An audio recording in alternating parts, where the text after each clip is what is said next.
తెలంగాణ ప్రజలకే ఎక్కువ తెలుసు కావచ్చు. ఎందుకు అంటే ఈ మాట చెప్తున్నానంటే తెలంగాణలో ఉన్న 4 కోట్ల మందిలో ప్రతి గడపన అడిగినా కూడా వాస్తవాలు ఏందో తెలియజేస్తారు. అయితే చాలా రోజుల క్రితం నేను చాలా లైవ్లు పెట్టా. బహుశా ఇదే అంశానికి సంబంధించి దాదాపుగా ఒక 100 నుంచి 500 వరకు, బహుశా 1000 అనుకుంటా. దేని గురించి? ఢిల్లీ లిక్కర్ స్కామ్ కు సంబంధించిన ఎపిసోడ్, ప్రధానంగా ఏం జరగబోతున్నది, దాంట్లో ఉన్న ప్రధానమైన అంశాలు ఏంటి, అసలు ఢిల్లీ లిక్కర్ స్కామ్ కు సంబంధించి ప్రధానంగా ఎలా ఉండబోతుంది అనేది చెప్పినాం. దాని తర్వాత ఏం జరిగింది, అనేక ఆరోపణలు విమర్శల మధ్య కొనసాగింది. ఏంటంటే దర్యాప్తు అనేది పూర్తి స్థాయిలో కూడా మధ్యలో నిలిచిపోయింది అని చెప్పడంలో ఎలాంటి డౌట్ లేదు. ఎందుకు నేను ఈ మాట చెప్తున్నానంటే నిజంగా తెలంగాణ రాష్ట్ర వ్యాప్తంగా కూడా ఇక్కడ ఢిల్లీ లిక్కర్ స్కామ్ అనేది అంశం ఏదైతే ఉందో దాంట్లో ప్రధానంగా కూడా జరిగిన చర్చలు మనందరికీ తెలిసిన విషయమే. దీంట్లో ముఖ్యంగా ఈ రాష్ట్ర ముఖ్యమంత్రి కల్వకుంట్ల చంద్రశేఖరరావు గారి కుమార్తె ఎమ్మెల్సీ కవితకు సంబంధించి ప్రధానమైన ఆరోపణలు ఎదుర్కొన్న పరిస్థితి మనందరం చూసాం. కానీ ఇప్పుడున్న పరిస్థితులలో మరొకసారి అప్రూవర్ గా పిల్లై అంటూ కూడా మరొక అంశాన్ని కూడా మనం తెర మీద తీసుకురావడం జరిగింది. అసలు ఏం జరిగింది? లిక్కర్ స్కామ్ అంటే అవసరానికి రాజకీయ నాయకుల యొక్క కేసులను మళ్ళొక్కసారి పునఃపరిశీలన చేస్తున్నారా, లేకపోతే ఇక్కడ చట్టాలన్నీ చుట్టాలుగా మారిపోయా, రాజకీయ కోణాన్ని మాత్రమే చూస్తున్నారా అనేది కూడా మనం చర్చించుకోవాల్సిన అవసరం ఏర్పడింది. నిజంగా ఇక్కడ ఢిల్లీ లిక్కర్ స్కామ్ గురించి చెప్పేటోడుగా వినే వాళ్ళకంటే చెప్పటోనికే బాధ అనిపిస్తున్న పరిస్థితి కనబడుతుంది. అరే రామచంద్ర, ఇక్కడ ఢిల్లీ లిక్కర్ స్కామ్ ఎపిసోడ్లలో ప్రధాన ముద్దాయిగా ఎమ్మెల్సీ కవితకు సంబంధించి మొదట్లో విచారణ జరిగినప్పుడు, ఆ తర్వాత విచారణ జరిగినప్పుడు, దానికి ముందు కూడా ఏది మహిళలకు సంబంధించిన 33% రిజర్వేషన్ బిల్ అని ఆ తర్వాత జరిగిన ఎపిసోడ్, ఇవన్నీ చూస్తూ వచ్చాం. కానీ ఇప్పుడు అసలు ఏం జరుగుతున్నది, ఏం కథ అనేది కూడా చాలా విచిత్రంగా కూడా మారిపోయిన పరిస్థితి కనబడుతుంది. సో తెలంగాణ రాష్ట్ర వ్యాప్తంగా ఈ అంశానికి సంబంధించి ప్రధానంగా కూడా జరుగుతున్న ఈ చర్చకు సంబంధించి దీనిని మీ ముందుకు తీసుకొచ్చే ప్రయత్నం అయితే చేస్తున్నాను. అసలు ఏం జరిగింది? 5 రోజుల క్రితం ఎంపీ మాగుంట ఇప్పటి వరకు అరుణ్ తో కలిపి 5గురు ఢిల్లీ లిక్కర్ స్కామ్ కేసులో మరొక సంచలనం అంటూ కూడా చూడాల్సిన పరిస్థితి. మరోసారి ఉత్కంఠ రేపుతున్న కేసు దర్యాప్తు అంటూ కూడా ప్రధానంగా చూస్తున్నాం. ఇక్కడ మీరు ఒక్కసారి చూడండి ప్రజలారా, ఢిల్లీ లిక్కర్ స్కామ్ కేసులో మరో కీలక పరిణామం చోటు చేసుకుంది. ఈ స్కామ్ లో కీలకంగా వ్యవహరించిన అరుణ్ రామచంద్ర పిల్లై బిగ్ ట్విస్ట్ ఇచ్చారు. ఈడీ సిబిఐ కేసులలో నిందితుడిగా ఉన్న ఆయనే తాజాగా ఈడీ కేసులో అప్రూవర్ గా మారారు.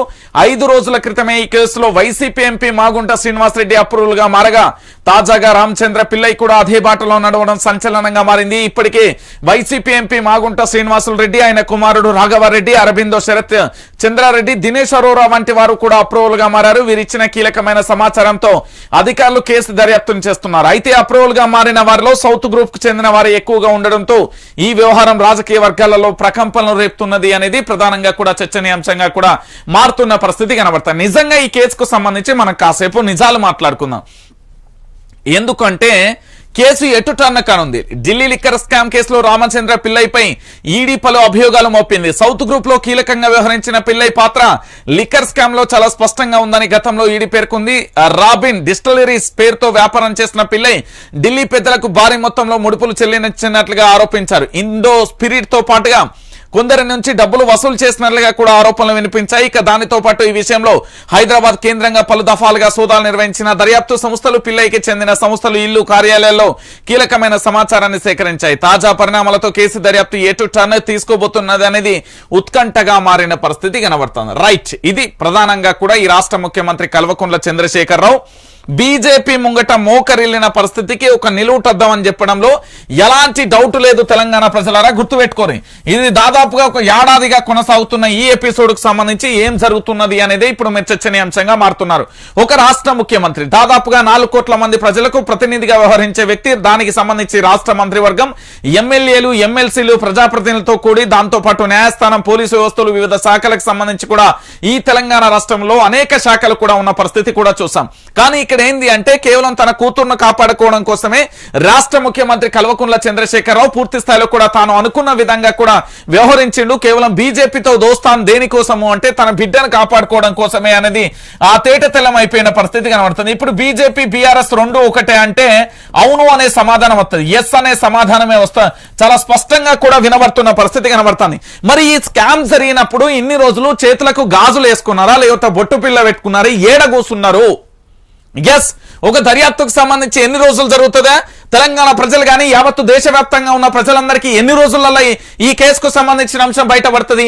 ఇంకా ఎన్ని రోజులు అంటే ఒక భారత రాజ్యాంగంలో ఉన్న చట్టాలను ఆసరగా చేసుకుని ఒక కేసు నమోదైన తర్వాత దాని దర్యాప్తు కొన్ని సంవత్సరాల పాటు కొనసాగితే కీలకమైన అంశాలు కీలకమైన కేసుల విషయంలో ఎందుకు తాత్సారం జరుగుతుంది?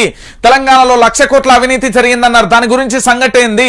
మరి ఆంధ్రప్రదేశ్ లో చంద్రబాబుకు సంబంధించి ఏదైతే ఆ స్కీమ్ కు సంబంధించి ఏదైతే చేసిండు స్కామ్ అంటూ కూడా అంటూ అరెస్టు చేసిన పర్వం కనబడ్డది కదా. మరి ఈ తెలంగాణలో ఈ చర్చ ఏంది? మరి ఎవరు అప్రూవల్ గా మారుతేంది, ఎవరు ఏది జరుగుతోంది? వాస్తవాలు ఇంకెన్ని రోజులు దాస్తారు? వాస్తవాలను ఇంకా దాయాల్సిన పరిస్థితి ఏంది? ఇక్కడ బీజేపీ ప్రధానంగా ముద్దాయిగా కూడా చిత్రీకరించడంలో ఎలాంటి తప్పు లేదు. ఎందుకు నేను అంటున్నా అంటే ఈ బీజేపీ పార్టీ అనేది ఇప్పటి వరకు ఎందుకు చర్యలు తీసుకోలేదు? ఈ చర్యలు ఎందుకు తీసుకుంటలేదు? ఎవరికి భయపడుతున్నది? బీజేపీ కేసీఆర్ కు భయపడుతున్నదా, లేకపోతే మోడీకి కేసీఆర్ భయపడుతున్నాడా అనేది 2 అంశాలు కావాలి నాకు. ఎందుకంటే తెలంగాణ ప్రజలారా ఈ రోజు ప్రధానంగా కూడా లిక్కర్ స్కామ్ సంబంధించిన ఎపిసోడ్ రోజొక ఘటన, రోజొక ఎపిసోడ్, రోజో ఎపిసోడ్ అంటే దీన్ని ఏ కోణంలో తీసుకెళ్తున్నారు, అసలు కేసుకు సంబంధించి యూటర్న్ ఎలా ఉండబోతుంది అనేది ప్రధానంగా కూడా చర్చనీయాంశంగా మారింది. అయితే దీంట్లో వాస్తవం ఏంటంటే ఇప్పుడు ఎన్నికల సీజన్ కాబట్టి ఎన్నికలు రానున్న తరుణంలో ఖచ్చితంగా కూడా బీఆర్ఎస్ పార్టీకి పెద్ద గుడ్డలు పెట్టు లాంటి ఒక చర్య జరగబోతుంది. ఊహించని పరిస్థితి చోటు చేసుకోబోతుంది అంటూ కూడా ఒక చర్చనీయాంశంగా మారుతుంది. ఏంటి ఆ చర్చ అంటే మీరు ఆంధ్రప్రదేశ్ లో చంద్రబాబు నాయుడు చూసిరు కదా, ఈ చంద్రబాబు నాయుడు స్థానంలో తెలంగాణలో కూడా కేసీఆర్ అరెస్ట్ కాబోతారా, లేకపోతే ఇక్కడ తెలంగాణ రాష్ట్ర వ్యాప్తంగా ఢిల్లీ లిక్కర్ స్కామ్ ఆరోపణలు ఎదుర్కొంటున్న ఈ లిక్కర్ స్కామ్ కు సంబంధించిన వ్యక్తుల ఆరోపణలలో అరెస్టు కాబోతారా అనేదే ప్రధానంగా కూడా చర్చనీయాంశంగా మారుతుంది. అంటే దీంట్లో నిజానిజాలు తేల్చలేకపోవడంలో దర్యాప్తు సంస్థలు విఫలమయ్యాయా, లేకపోతే కేసు దర్యాప్తుకు సంబంధించి పూర్తి స్థాయిలో కూడా అడ్వకేట్లు అక్కడ ఏసీబీ కోర్టు కానీ, ఈడీ కోర్టు కానీ, సిబిఐ కోర్టు కానీ చేతులెత్తేసిందా? అంటే రాజ్యాంగం కాకుండా కేవలం రాజకీయ నాయకుల ఒత్తిళ్ల లోబడి ఇక్కడ కోర్టులో కేసు అనేది తొక్కువేయబడిందా, లేకపోతే వారి అవసరాల అనుగుణంగా కూడా ఒక్కొక్కసారి బయటికి తీస్తున్నారా అనేది ఇప్పుడు చర్చ. ఎందుకు నేను ఈ మాట చెప్తున్నానంటే కవితకు సంబంధించిన ఎపిసోడ్ జరిగిన తరుణంలో చాలా విచిత్రంగా కూడా జరిగిన అంశాన్ని కూడా మనం చూస్తాం. కానీ ఇలాంటి పరిస్థితులలో జరుగుతున్న పరిణామాలు ఏంటి? మొన్న శరత్ చంద్ర అరబిందో అన్నారు, ఈ రోజేమో మళ్ళొక అంశం కూడా తెర మీదకి రాబోతున్న పరిస్థితి కనబడుతుంది. రేపు అప్రూవల్ గా పిల్ల అంటే ఎల్లుండి ఇంకెవరు ఆడిటర్ జరుగుతాడా, లేకపోతే ఇంకెవరు జరుగుతారు? కవిత ఆడిటర్ ఏమన్నా అప్రూవల్ గా మారిండానే మళ్ళీ రేపు ఎవరు అందరూ అప్రూవల్ గా మారితే నిజాలు ఎందుకు బయటకు వస్తలేవు? నిజాలు ఎందుకు బట్ట బయలైతలేవు? ఇది తెలంగాణ ప్రజలకి ఎందుకు తెలియట్లేదు? ఎందుకు చెప్పలేకపోతున్నారు? దేశవ్యాప్తంగా లిక్కర్ స్కామ్ కు సంబంధించిన ఎపిసోడ్ ను ఎందుకు బయటికి తీయలేకపోతున్నారు? ఈ రోజు లిక్కర్ స్కామ్ ఎపిసోడ్ కు సంబంధించి రోజు ఒక ఎపిసోడ్, చిన్నప్పుడు ఎప్పుడో ఎండమామూలు సీరియల్ ఉండే, దాంట్లో రోజు ఎపిసోడ్ సంవత్సరాలు గడుపుకుంటూ పోతారా? లేకపోతే నిజాలను బట్టబయలు చేయడానికి మీకు ఇక్కడ అధికారులు కానీ రాజకీయ నాయకుల ఒత్తిళ్ల వల్ల అధికారులు చేయలేకపోతున్నారా? లేకపోతే ఈ కేసు అంతా ఫాల్స్ కేసు కాబట్టి దీన్ని బయటికి తీసుకురాకపోతున్నారా? లేకపోతే ఈ కేసులో నిజాలు వాస్తవాలు ట్రూ ఉన్నది కాబట్టి దీన్ని బయటికి తీసుకురాలేకపోతున్నారు? ఎందుకు ఆపుతున్నారు ఈ కేసు అనేది ప్రధానంగా కూడా చర్చనీయాంశంగా మారుతున్నది. కేవలం ఈ కేసును చూస్తే ఏంది అంటే ఇల్లు కార్యాలయం ఇంకెన్ని రోజులు దర్యాప్తు చేస్తారయ్యా స్వామి? ఇంకెన్ని రోజులు కావాలి? ఏడాది సంవత్సరాలు చేస్తారా?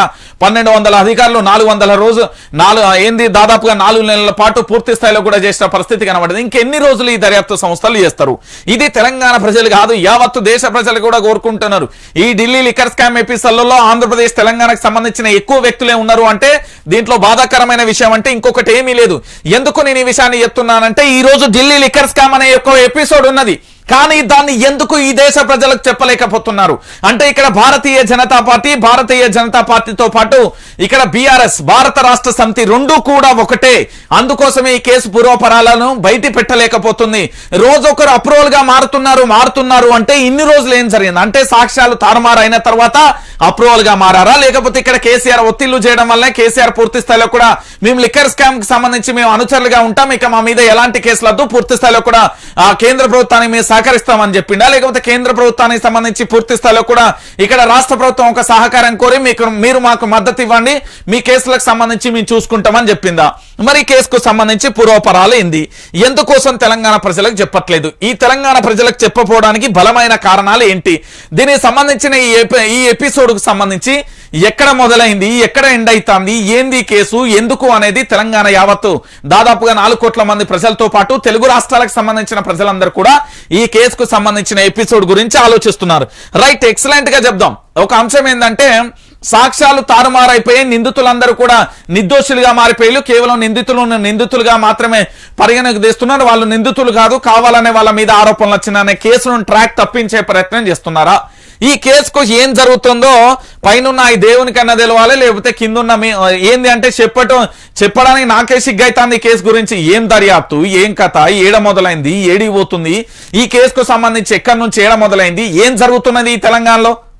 అరే లిక్కర్ స్కామ్ కి సంబంధించి ఇంత జరుగుతుంది. అక్కడ ఆంధ్రప్రదేశ్ లో ఏదో చిన్న స్కామ్ 200 300 బహుశా 300 నుంచి 500 కోట్లు చంద్రబాబు నాయుడుని అరెస్ట్ జరిగింది. మరి ఈ తెలంగాణలో 1,00,000 కోట్ల అవినీతి జరిగింది. ఈ తెలంగాణలో 1,00,000 కోట్ల అవినీతి జరిగితే ఎక్కడున్నారు అధికారులు? ఎందుకు అరెస్టు చేయట్లే? ఎందుకు దర్యాప్తులు జరగట్లే?